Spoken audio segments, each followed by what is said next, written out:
जय हिंद दोस्तों। चलिए आज का जो हमारा टॉपिक है वो है महमूद गजनी। ठीक है, तो चलिए देखते हैं। चलिए लास्ट क्लास हमने क्या पढ़ा था? तो लास्ट क्लास हमने पढ़ा था तुर्कों द्वारा भारत पर आक्रमण। तो एग्ज़ाम में क्वेश्चन पूछेगा हिंदू शासक को प्रथम बार हराने वाला तुर्क कौन था? ठीक है, वो कौन थे? तो वो थे सुबुक्तगीन। ठीक है, वो कौन थे? तो ये महमूद गजनी के पिताजी थे। तो देखिए महमूद गजनी का पहला तो उद्देश्य समझते हैं, भारत की संपत्ति को लूटना था। ठीक है, भारत की संपत्ति को लूटना, क्योंकि ये जहाँ रहता था वो एक पथरीला जगह था। ठीक है, एक मरुस्थल समान ही है अफ़गानिस्तान। अगर आप देखेंगे तो पहाड़ पर्वत ही है, इसके सिवा वहाँ कुछ है नहीं। और वहाँ पे स्पेशली आपको क्या मिलेगा? तो वहाँ पे अफ़ीम की उत्पाद ज़्यादा होता है। अफ़गानिस्तान उसके लिए फेमस है। ठीक है, गोल्डन ट्रायंगल वो हम आगे समझेंगे वो क्या है। ठीक है, लेकिन गोल्डन ट्रायंगल में अफ़गानिस्तान भी आता है, उसमें आपका अफ़गानिस्तान, पाकिस्तान और ईरान, इसे हम गोल्डन ट्रायंगल कहते हैं। चलिए, तो ये शासक कब बना था? तो 998 ईस्वी में। ठीक है, ये 998 ईस्वी में ये शासक बना था। तब इसकी उम्र क्या थी? मात्र 27 साल। और 2 साल बाद इसने किधर रुख किया? भारत की तरफ। रीज़न वही है कि वहाँ कुछ नहीं था, तो यहाँ पे वो लूटने के लिए आया था। तो उसका मकसद क्या था? सिर्फ भारत की संपत्ति को लूटना। और इस वो 1000 से लेकर, ठीक है, 1027 के बीच, मतलब 27 साल की उम्र में वो कुल 17 बार भारत पर आक्रमण करता है। ठीक है, वो सारे आक्रमण हम नहीं पढ़ेंगे। क्यों? क्योंकि हम यहाँ पे प्रीलिम्स की तैयारी कर रहे हैं। ये यूपीएससी का प्रीलिम्स 10 अक्टूबर को होने वाला है और एडमिट कार्ड रिलीज़ हो गया है। तो जिसने भी एडमिट कार्ड डाउनलोड नहीं किया है तो कर लो, कम से कम आपको सेंटर तो पता चले किसका कहाँ पड़ा है। ठीक है, अब हम आगे देखते हैं। तो देखिए इसने 17 बार आक्रमण किया। ठीक है, 1000 से लेके 1027 ईस्वी में। एग्ज़ाम में ये भी पूछता है कौन सी सदी थी? तो 1000 चालू हो गया तो हो जाएगा 11वीं सदी। अभी हम किस में हैं? 21वीं सदी में हैं। ठीक है, तो ये 11वीं सदी में की बात है ये। तो देखिए इसने कितने मंदिरों को लूटा? इसने हजारों मंदिरों को लूटा और लूट के नष्ट कर दिया। ठीक है, लूटता तो था, साथ में ये तोड़फोड़ भी मचाता था। ठीक है, उसे नष्ट भी करता था।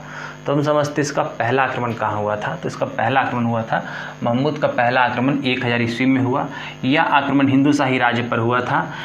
वह इसके कुछ सीमावर्ती क्षेत्र पर कब्जा करके वापस चला गया। वो आया, कब्जा किया, लूटा, फिर ये वापस चला गया। ठीक है, कुछ लोग कहते हैं कि सोमनाथ मंदिर पे 17 बार आक्रमण किया। 17 बार सोमनाथ पे नहीं, 16वां आक्रमण था वो।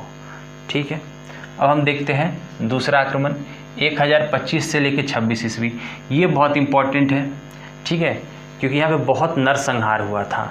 सोमनाथ का मंदिर ये कहाँ है? तो ये गुजरात में है। वहाँ का शासक कौन था? तो भीमदेव प्रथम, या फिर उन्हें भीम प्रथम भी कहते हैं। ठीक है, यहाँ पे लगभग 50,000 लोग मारे जाते हैं इस युद्ध में।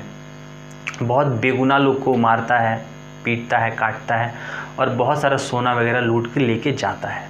जब ये 26 में जब यहाँ से रिटर्न हो रहा था, ठीक है, लूटने के बाद, तब क्या होता है, जो जाट रहते हैं वो उनके रास्ते में आ जाते हैं।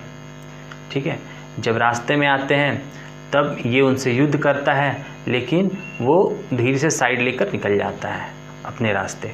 जब वो इसका बदला लेने के लिए फिर ये कब आता है? 1027 ईस्वी में। उसके अगले साल सेना लेके आता है और जाटों पर आक्रमण करता है। तो ये महमूद गजनी का भारत पर सबसे अंतिम आक्रमण था। ये भी एग्जाम में पूछता है कि महमूद गजनी का सबसे अंतिम आक्रमण कौन सा था? तो 1027 ईस्वी पर। और वो किस पे रहता है? तो वो जाटों पर वो आक्रमण करता है। ठीक है, तो महमूद के अंतिम आक्रमण 1027 में जाटों पर आक्रमण किया और उन्हें पराजित किया और 3 साल बाद वो मर जाता है। मतलब 1030 ईस्वी में महमूद गजनी की मृत्यु हो जाती है। अब देखिए कुछ इंपॉर्टेंट पॉइंट्स हैं, वो देखते हैं, नोट पे ध्यान दीजिए। चंदेल शासक विदाधार महमूद गजनी से पराजित नहीं हुआ था।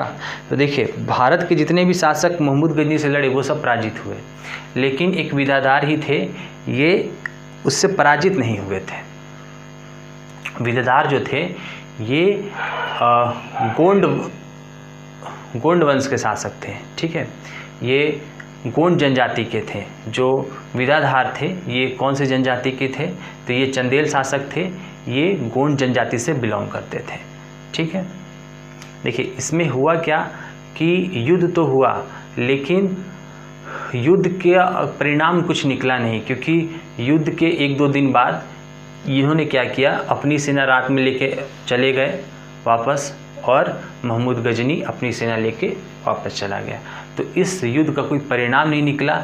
और इसमें हम देखते हैं, ये एग्ज़ाम ही पूछता है कि कौन हिंदू शासक था जो हारा नहीं था, तो वो थे विधाधार। ठीक है, अगला पॉइंट हम देखते हैं, महमूद गजनी के दरबारी इतिहासकार। ठीक है, उसके दरबारी इतिहासकार कौन कौन थे? अगर आप 3-4 बार बोलेंगे तो याद हो जाएगा। उतबी, फिरदौसी, अलबरूनी और फारूकी। ठीक है, उतबी, फिरदौसी, अलबरूनी और फारूकी। उतबी, फिरदौसी, अलबरूनी, फारूकी। उतबी, फिरदौसी, अलबरूनी, फारूकी। 3-4 बार बोलिए, याद हो जाएगा। तो उतबी की रचना कौन सी है? तो तारीख़ यामिनी अथवा किताब उल यामिनी। ठीक है, फिरदौसी की रचना कौन सी है? तो शहनामा। अलबरूनी की क्या है? तो किताब उल हिंद। ठीक है, चलिए देखते हैं। अलबरूनी एक बार घूम रहा था रास्ता में ऐसे, ये इतिहासकार था उसके दरबार का। तो गजनी से पूछा कहाँ जा रहे हैं? तो बोले भारत जा रहे हैं। चलो, चलोगे? तो चलिए घूम के आते, कभी देखे नहीं है भारत कैसा है। तो ये एग्ज़ाम में ये क्वेश्चन पूछता है, महमूद गजनी के साथ कौन आया था? तो अलबरूनी। ठीक है, ये गजनी के साथ भारत आया था, ये इम्पोर्टेंट है। ठीक है, महमूद गजनी के साथ कौन आया था? तो अलबरूनी आया था। इसके बाद हम देखते हैं, ये अलबरूनी भारत आते हैं, इसके साथ साथ ये क्या करता है? पुराणों वगैरह का अध्ययन करता है। तो एग्ज़ाम में ये क्वेश्चन पूछता है, पुराणों का अध्ययन करने वाला प्रथम मुसलमान कौन था? तो अलबरूनी था। ठीक है, पुराणों का अध्ययन करने वाला प्रथम मुसलमान अलबरूनी था। चलिए हम अगला वीडियो देखेंगे मोहम्मद गौरी के बारे में। ठीक है, और समझेंगे उसके बस इम्पॉर्टेंट फैक्ट्स देखेंगे। और जिसने भी एडमिट कार्ड डाउनलोड नहीं किया है कर ले। Thank you.